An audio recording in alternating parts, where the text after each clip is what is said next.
Hi friends, అందరికీ నమస్కారం. మన సాహితీ కళాయాత్ర ఫెస్ట్ ఛానల్కి స్వాగతం.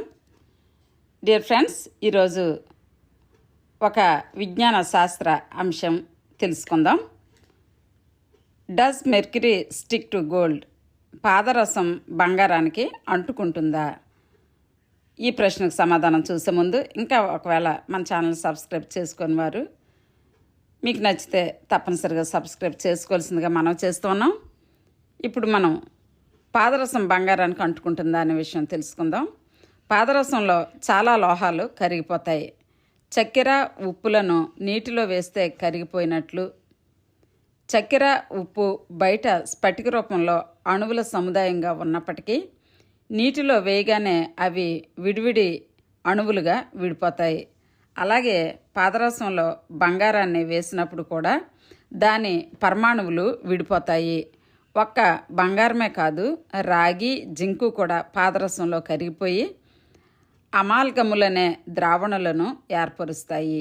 అయితే ఒక బంగారు ఆభరణానికి కొద్దిగా పాదరసం అంటుకున్నప్పుడు మొత్తం బంగారాన్ని కరిగించే మోతాదు లేకపోవడం వల్ల అది తాకిన చోట మాత్రం అమాల్గము ఏర్పడుతుంది. పాదరసానికి గాలిలో స్థిరత్వం లేకపోవడం వల్ల బంగారానికి అంటుకున్న పాదరసపు పరమాణువులు గాలిలోని ఆక్సిజన్తో చర్య జరిపి మెర్క్యూరిక్ ఆక్సైడ్ అనే తెల్లని సమ్మేళనాన్ని ఏర్పరుస్తాయి. అదే బంగారంపై ఏర్పడే తెల్లని మచ్చ.